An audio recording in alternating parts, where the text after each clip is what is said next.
My name is Patrick Duke. I think you guys were introduced to me earlier. I'm a member on the board.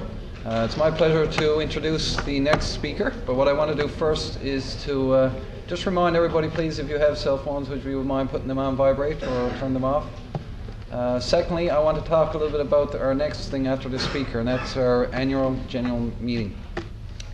Those of you in the group who have the yellow sticker, I don't have one on mine, but on your name tag you should have a yellow sticker. That means you're an official delegate for your company, and we invite you to the annual general meeting that's going to be held after the next speaker.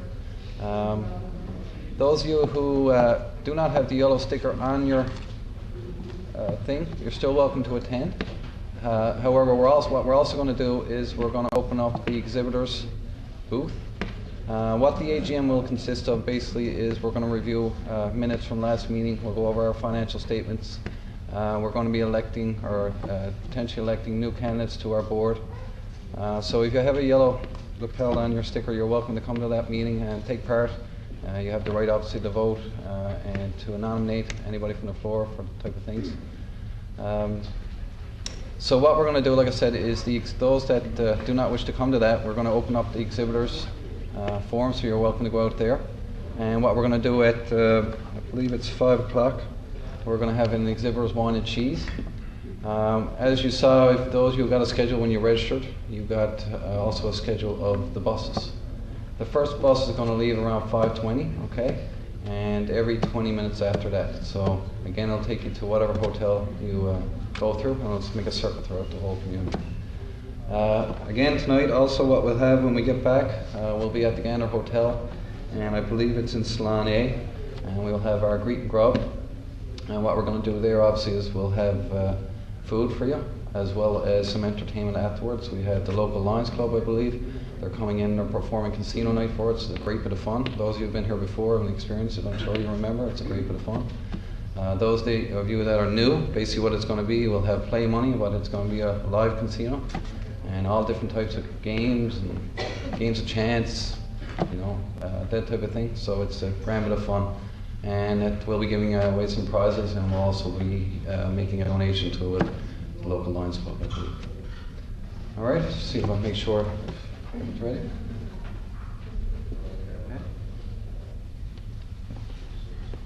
Okay.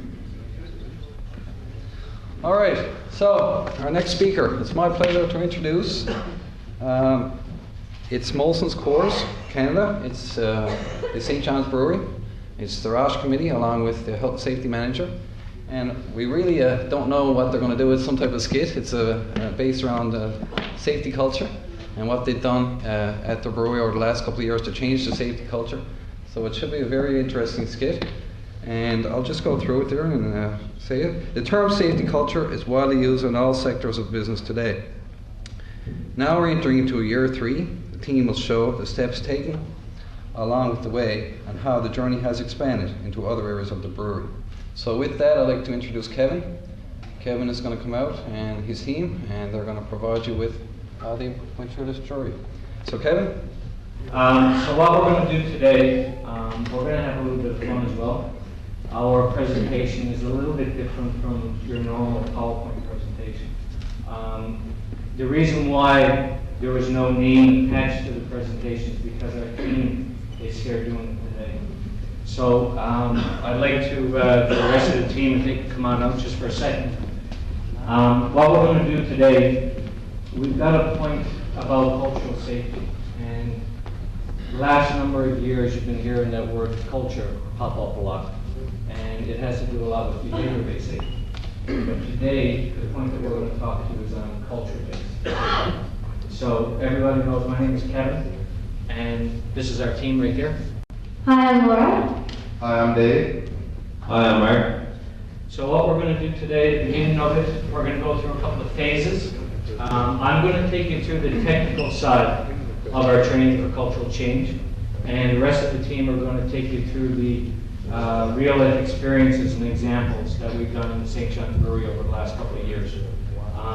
So what we'll do, we'll get you guys to get video number 1 ready to roll, if you could, please. And normally we would talk about Molson Coors right now, but instead of us talking about it, we're just going to show a little clip here, and this is a little bit about Molson Coors Brewing Company.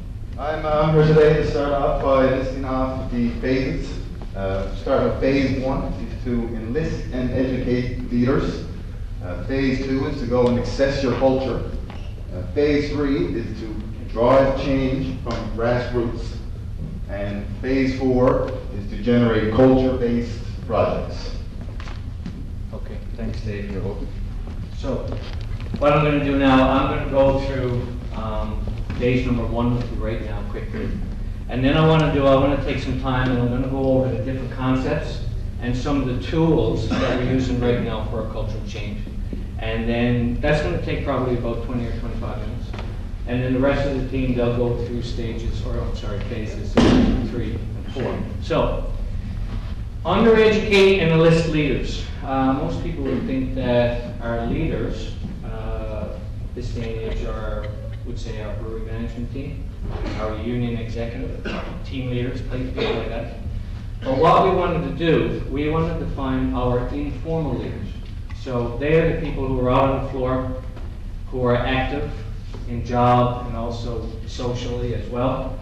They're people who other people on the floor look up to. There are also people who, if you have an issue and you don't feel comfortable talking to a team leader, then they will go to this person. So what we wanted to do, we wanted to find a number of these people from various departments of the brewery, and we just asked them a few questions.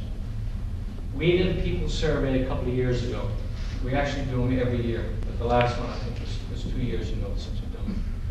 And from the people survey, we found out where our gaps are in our brewery. And I'm sure it's probably the same in a lot of places in Newfoundland and Labrador, is that communication, trust, these are the big hitters when it comes to gaps in your people survey. So what we wanted to do, we wanted to find some type of training to close those gaps. Instead of doing a behavior-based program like a STOP program or something. We knew that that would give us a certain amount of results, but we wanted to get a little bit further. So what we did, we asked these group of people to come with us. We were going to go do a 3-day training. We were going to go have some fun, do some team building, and there was no strings attached. We just asked them to come have an open mind, listen to the training, participate in it, and if they agreed with it, when we came back, then we would implement it. If they didn't agree with it, well, then we wouldn't implement it. The kicker for it was that the training was in San Diego, California. So there wasn't a lot, we didn't think there'd be a lot of people that would say no to a trip to San Diego for a week. So we enlisted our leaders, we took them down, we did our training, we came back and we started the process. Some of the other types of training that we did as well, we did a cultural assessment a few months after that, actually in October of 2011. And then we started our official training with our teams in January and February 2012. I just wanted to mention that for right now. The rest of the team is going to dive into that a little bit more farther in, but I just wanted to bring it to your guys' attention that there was it's not just the first initial training, there's training that you have to go through in steps to be able to make sure that these concepts are going to work for us. So, the first thing that I want to talk about is called the historical path. And this right here is probably the most important slide that I'm going to talk to today.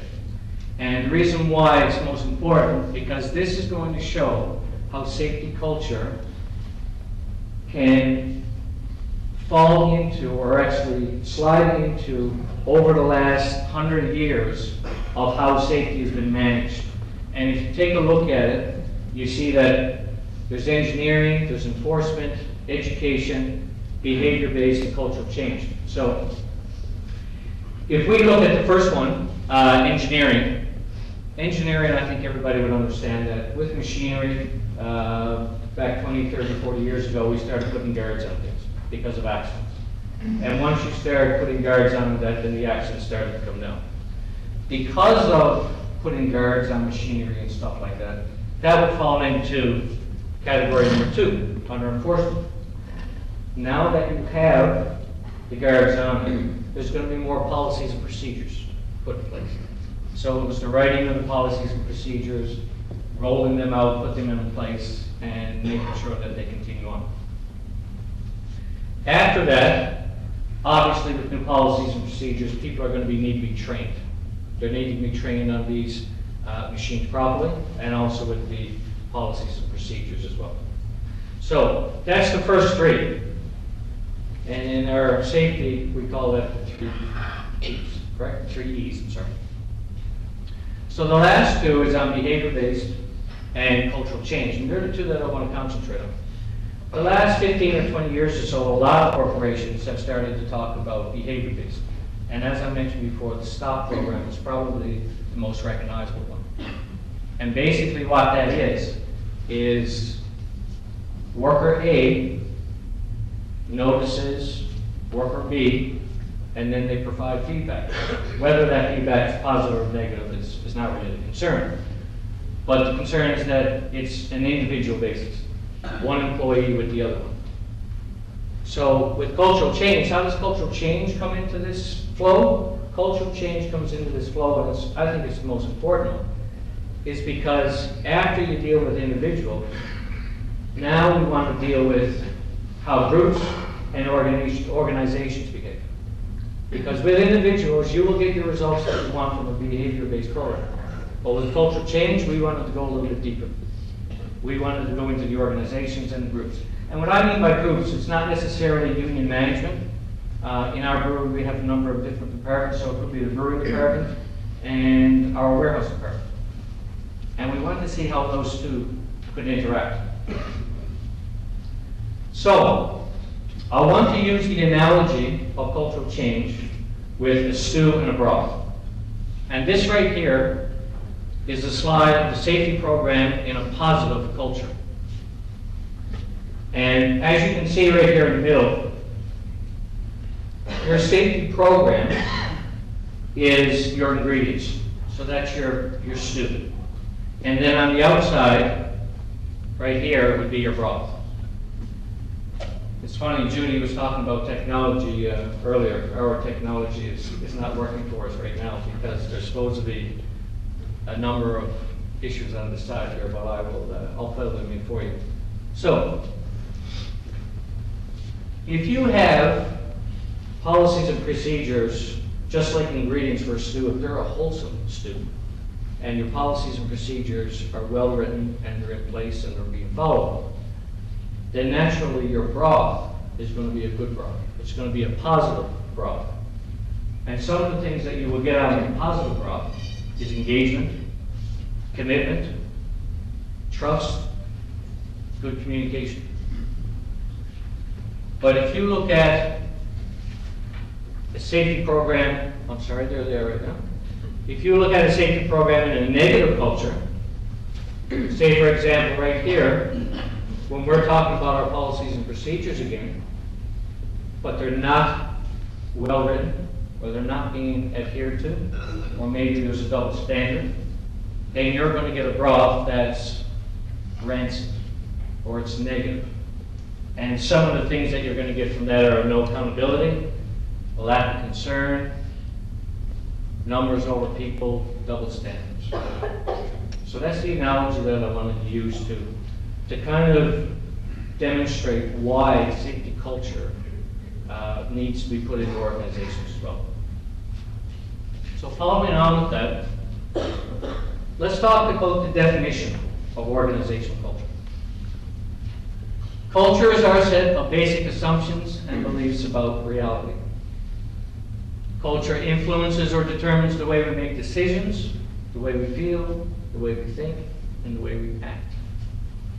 Okay? So, this is the first tool that we've been using at the St. John's Brewery, and it's called the Cultural Iceberg. And what I want to concentrate on today, you see right here that 10% above the waterline, they would be our policies and our procedures. Okay? This is a two-factor scenario that we're looking at here.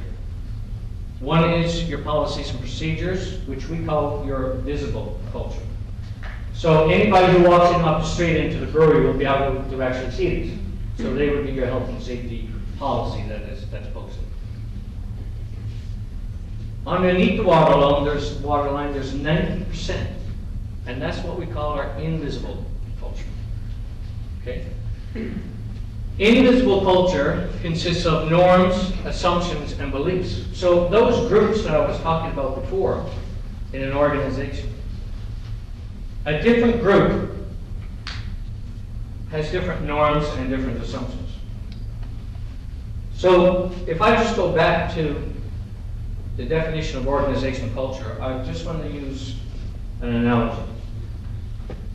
So there's a surgeon doing open heart surgery in an operating room, and a caveman walks in. What do you think that caveman is going to do?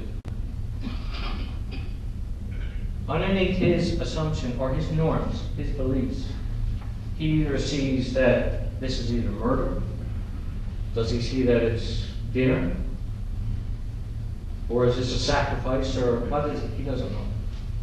The surgeon, on the other hand, he's saving a life. So which one is right and which one is wrong? The answer is that both of them are correct. Because in the world of a caveman, they see the world differently from the world of a surgeon. The surgeon is saving a life, and a caveman sees it completely different. So if you have a union and a management, they see things differently because of the norms and the assumptions and the beliefs that are in the two groups, and that doesn't happen overnight. That takes years and years to build these. So if we go back here for a second, and we talk about the norms, the assumptions, and the beliefs, what's an example of a norm? A norm would be,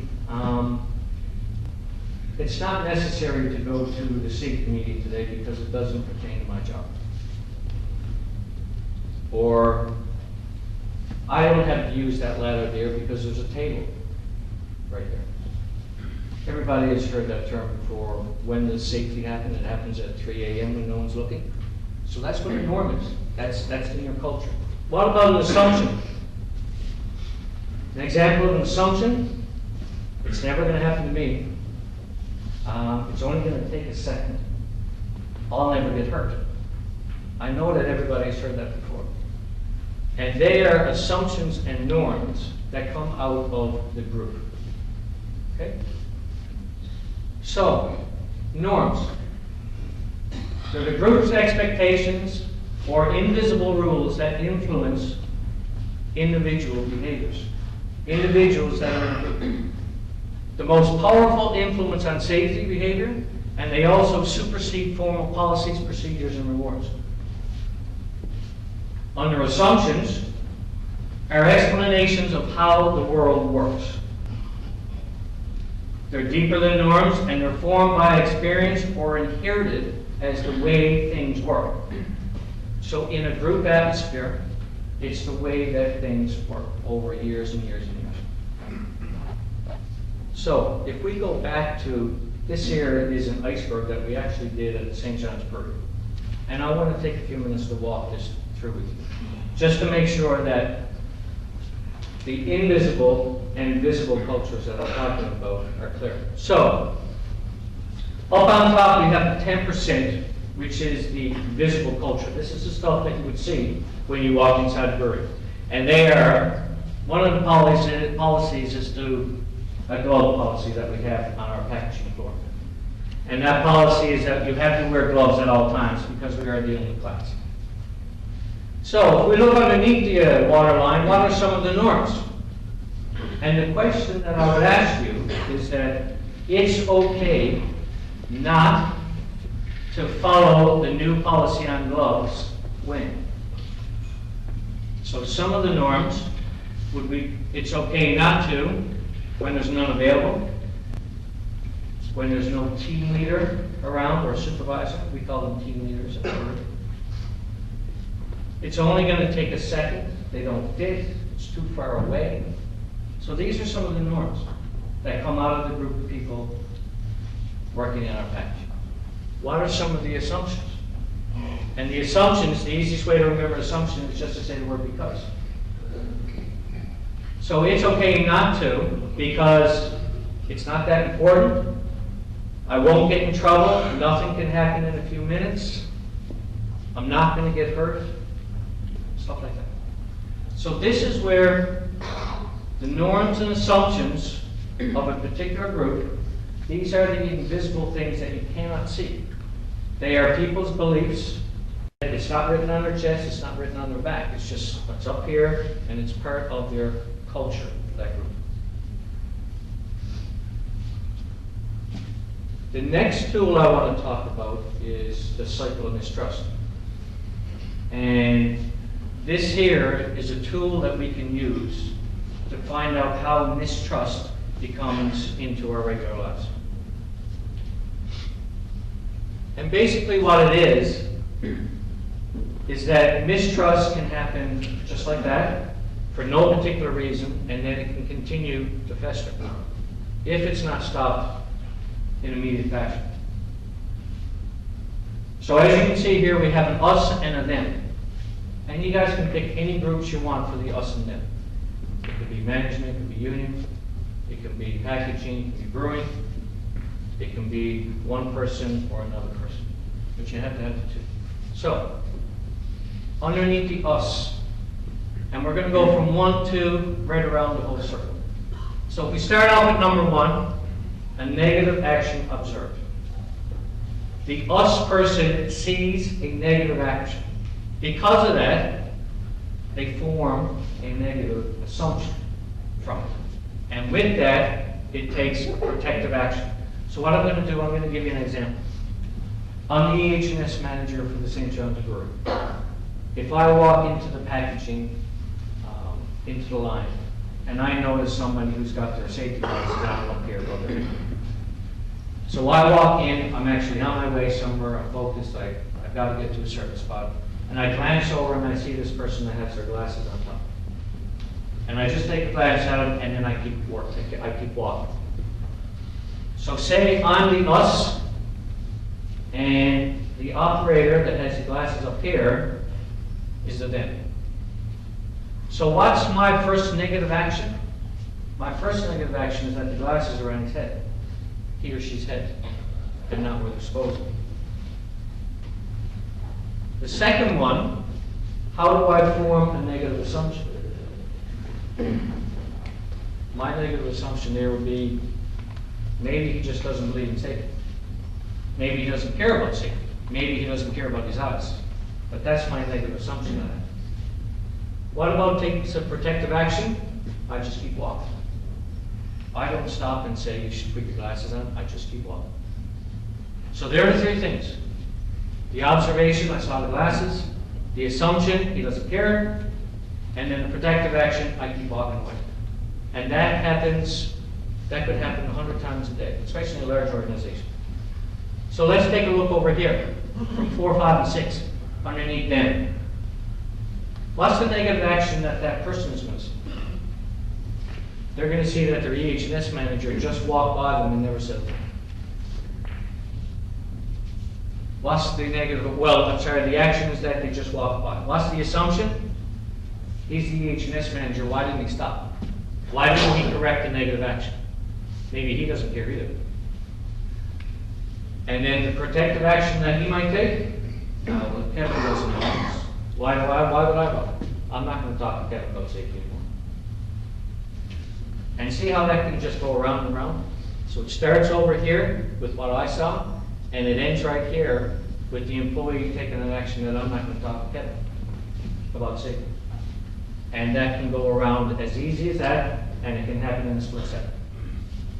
So this cycle of mistrust is a way to get it out in the front. It's a way, we actually do these, some of these with our employees. Whenever there's a situation, we'll put this up on the board. We'll get a few people who have done the training, and we will walk our employees through this. And you ask, what is the reason for this? What's the learning? The learning is that we want to show them that in any group atmosphere that you're in, you will have assumptions, norms and assumptions from those groups. And we want to show them that there's tools that we can use to bring this up to the forefront, and then there's also tools that we can use to cut this out. Okay? So what we're going to do right now, we're going to move on, and I'm going to get these guys to show video number 2 for you guys. They're the concepts and the tools that I just briefly wanted to show you.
Actually took place back in October 2011. Our consultants actually came to our brewery and did a 3-day session with us. And the idea was to bring about the positive and negatives of our culture within the brewery. And from that we find gaps. And in those gaps we could find opportunity to basically build on our culture.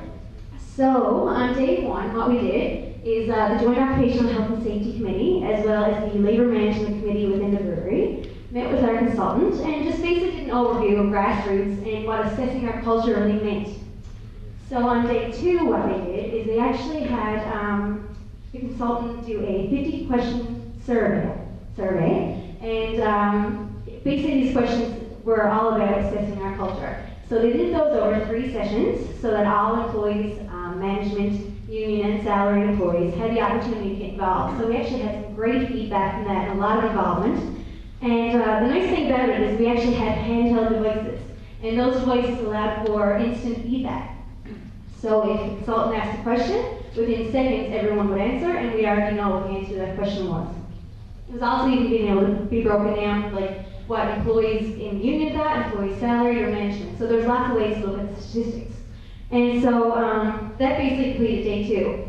On day 3, the consultant actually took all of the feedback and sat down with the Labor Management Committee again, as well as the Joint Occupational Health and Safety Committee, and went over that feedback.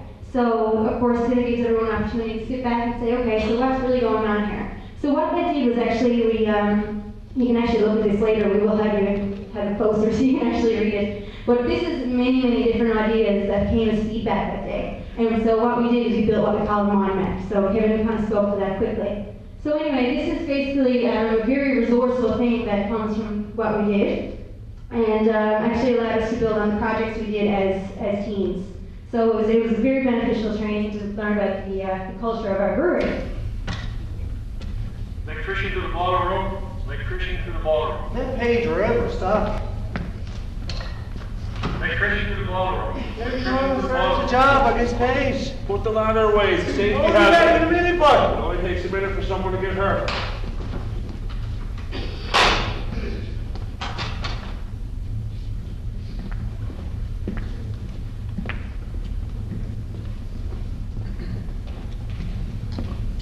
So, what you guys saw then was a small skit that the employees had put together.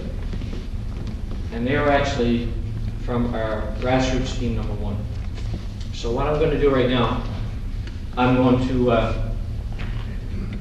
talk about phase number 3. And actually Mark is just going to recap for us before I go into the next slide. Well, before describing phase 3, I just want to refresh everybody on the first 2 phases. Phase 1 was enlist and educate leaders. Phase 2 was assess the culture. Now we're going to move on to phase 3, which is driving change from the grassroots. All right, thanks, Mark. So, this is the layout of it right there. As you can see in the middle is our guidance team, And then out on the sides is our grassroots teams. So as you can see, it's not the regular hierarchical scale that you normally see from the top down to the bottom. What this is that our guidance team is our hub, and then the spokes are our grassroots teams. So our guidance team is made up of 6 people, 50% union, 50% salary. Our grassroots teams are made up majority unionized people. And what we do with the grassroots teams, they actually pick from our mind map right here, they actually pick what they're going to do, what topic they're going to talk about. And from what Laura had said, this assessment here are gaps from our people survey. So we ask people questions, what are we doing good, what are we doing bad, where can we improve? Our improvements come from here. So our grassroots teams, they take their projects from here. And the first one was, it's not my mess, it's not my job. I'm sure you've heard that before. So what the grassroots team has done, they put together not only the skit, but they put together posters as well about not leaving a mess, about moving them around. So what I'm going to do right now, I'm going to hand this over to Dave. Dave is a member from our grassroots team number 1, and then Lauren is on our grassroots team number 2, and they're going to talk a little bit about the structure of their own team. Dave. Okay, like Kevin said, the first grassroots team that was made was Team India. Our team is comprised of 8 people, and they represent the plant pretty well. We have members from the brewing department, we have them from engineering and maintenance, we have them from packaging, and we have them from salary employees. So, and with these 8 people, there's a role to be played by each of these people. And we have a team lead, we have a scribe, we have a timekeeper, a facilitator, a process checker, a secretary, and we have 2 members that act as alternates whenever one can't make a meeting, I guess. Our slogan that we came up with was helping get safety to India. To go along with our name, obviously. And we meet on a regular basis. It's every 2nd Wednesday, and we go through the stuff from the last meeting and go on new stuff and create our project. And I'd now like to pass it on to Laura to discuss her team. So our team was started in September 2012, and our team is called Beer With Us. So our slogan is making culture change easier to beer. So that was ours. So they're all a little quirky, but they're all fun. My team has 6 members, and 4 of which are union, and 2 are salaried. And we also have a coach who's also union.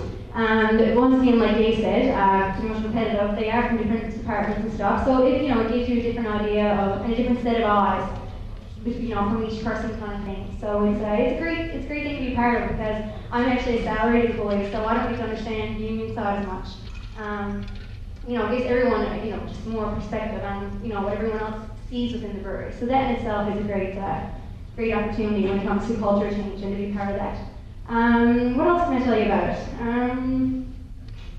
So we also meet every 2 weeks for about 2 hours, and as we build on our project, which Dave and I are going to tell you about our projects in just a little bit, we meet every 2 hours for about, every 2 weeks for about 2 hours, and other than that, I guess I'll save the rest for later. Thanks, Laura. So this is page number 4. Now Kevin's going to come back and describe page number 4, which is generating culture-based projects. Now I'm going to discuss the first project that our team did as Team India. With the use of our mind map, we decided to approach that it's not my job, it's not my mess mentality in the workplace. So we decided to go about this in a way that we would launch a poster campaign. And to help and to get this, we had to create the poster story for our campaign. We first took videos around our plant that kind of showed examples of it's not my work, or not my job, not my mess. And when we made these videos, we wanted to engage pretty much everyone in our plant to get their input. So we showed them the videos, they all had some comments to make about it, and then whatever video they liked is the one that we went with. So once we had the video determine what we were going to do, we took still shots from the video. And with these still shots, we also put speech balloons in it just to see what people could come up with to, I guess, to fix a situation or see what people's attitudes were towards these situations. So once people put in their inputs and we got them, we picked the one that you just seen it then, the ladder mess, and we took those pictures and we put it on a poster. And those posters are now everywhere in the plant to be seen. So yes, sorry. And our first project was our first step in helping get safety India. There you go, Laura. Good job.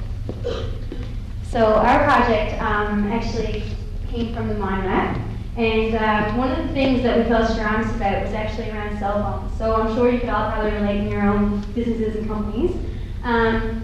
What we found was that we really did lack clarity around an actual cell phone policy in our brewery. And with that, of course, have come a lot of issues, a lot of things around what we spoke to earlier around norms and assumptions. So assuming that maybe a team lead can use, or what we call a team lead is a supervisor maybe can use it in a certain department, but I as an employee cannot. Or certain things like that, so basically double standards and such.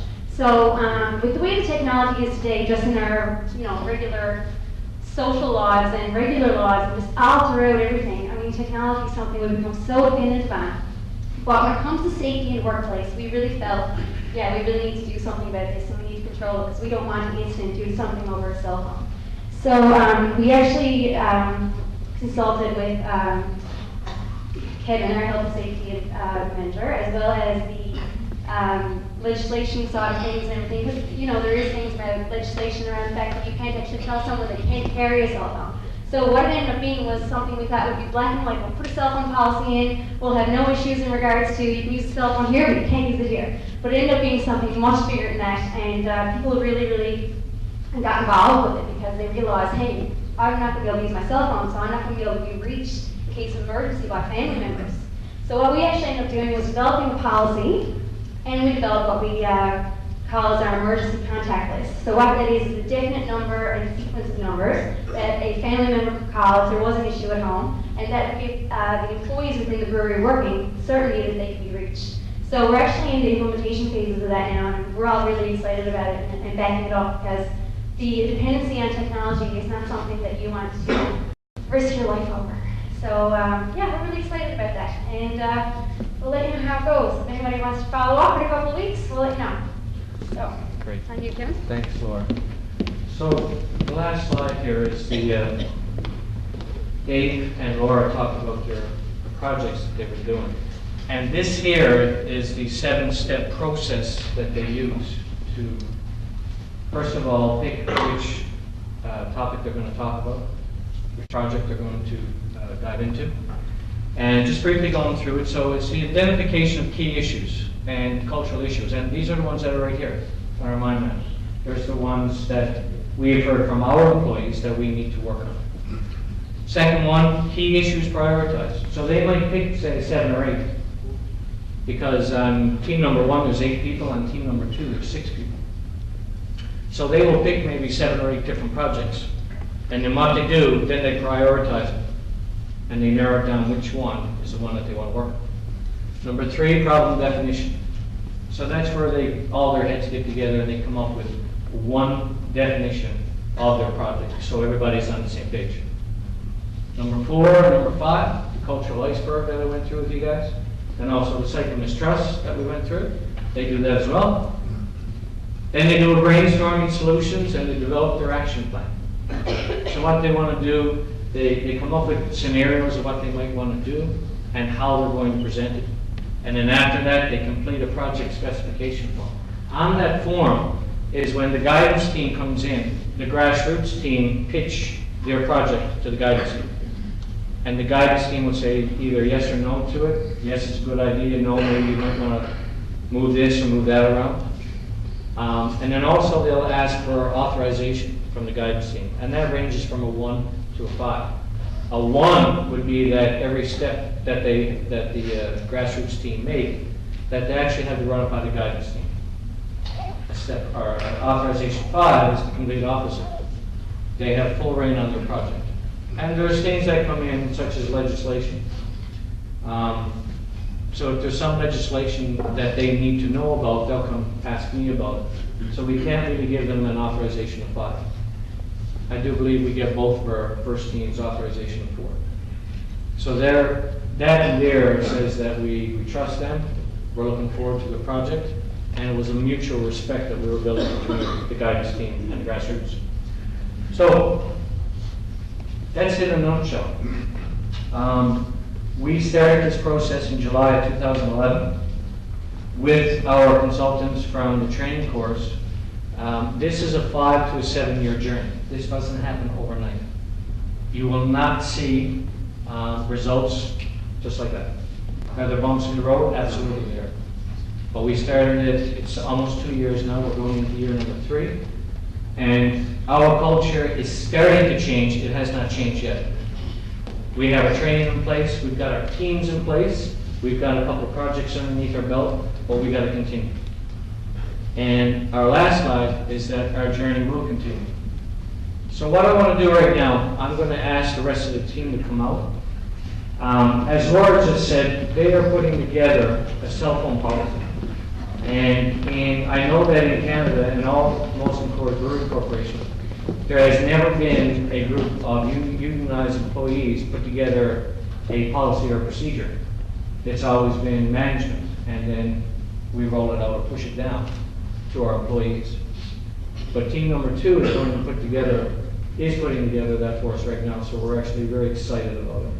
So what I want to do before the team introduce themselves, everybody's aware that for something like this to happen, you have to have management buy-in. And we actually have 3 managers here that I'm just going to briefly mention their names, because without their involvement and without their intake on this, we would not be up on stage right now doing this. So first of all, our brewery manager, Sean Kennedy, is here with us as well today. Sean, thank you so much for your monies, is the first thing, I guess, but also his support as well. Sean has actually gone and done the training. He believes in it just like the rest of us, so Sean, thank you very much. We also have our Jeanette's National Director here from Toronto, Mr. Paul Lay. Paul, thank you so much for taking time out of your busy schedule. We appreciate it. And also we have Mr. Chad Cummings, who is our Operations Manager. And Chad actually has the lion's share of our employees underneath it. He manages them. So when you have those 3 stakeholders who are very engaged in it, it's very easy for us to do what we do. So Glenn, if you'd like to start, please. Hi, I'm Glenn, with Molson Coors. I'm Joey. Robert? I'm Mark. I'm Dave. And I'm Kevin, and thank you very much for your time. We appreciate it. We are starting to see our stats come down. And it has mostly to do with the behavior-based program that we were running beforehand. It came down, but there was always blips on the radar. So with the cultural change process that we've added in there, we are now starting to see people take initiative to prevent any accidents or injuries before that they would even happen. So in the States, what they're seeing, some of the teams down there have made videos. They've done presentations like this at a lot of different conferences. So they're not only seeing their numbers coming down, but they're seeing the engagement. And that's probably the biggest and best thing that we're starting to see from our employees as well. Not just on the union side, but also on the management side as well. We have our VPs that come down twice a year to do a review with us. 2 years ago, there was nothing but managers at the table. This past year, I think there was more union representation there than there was managers. We had grassroots team 1 and 2 come in and do a 5 to 10 minute presentation. So the numbers are coming down, but the bonus factor is that we are getting more engagement. Our communications is much better. The trust factor, respect level has gone up, and also our labor relations is gone up as well.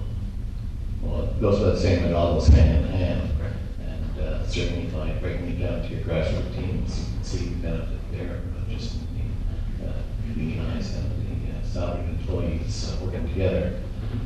Just one, I don't know if it's a comment or so than a question. In your phases, your fourth phase was the behavioral phase, and the fifth phase was the cultural change. Esther, I'm just wondering, if I was looking at it, I would probably try to put the culture in forward in the behavioral base. That's my opinion on Yeah, sure, safety absolutely. systems. But Yeah, no, that's a good point. I guess with behavior is the individual side, the employee A, employee B. But I would see behavior based as the final, once you have everything in place, which would include a culture, then you can bring on behavior. Yeah, absolutely. That's a personal thing. Yep. Anyway, great job. Thanks for thanks. We decided to give it a try, like Kevin alluded to earlier. We went and done the training, and there was no strings attached. I couldn't see anything wrong, with it. I came back, and since that time, we trained 6 unionized people and 6 management people. And I think when the people in the plant seen that some of us were, taking a role in it and stuff, that it really wasn't that bad. So we just went about our normal business and stuff. I can tell you this, that like over the past 4 or 5 years, I've noticed a difference, especially since we got involved in this. Like, there's no problem with our plant anymore, like with PPE and stuff like that. And I think because of that, like people come in, they just like after they do their orientation, they can see by example that all of us are, it's just a normal thing with us, right? So from that aspect, like it's worked really well, and I don't know. Joey or anyone else want to comment on that? Exactly. No? No, but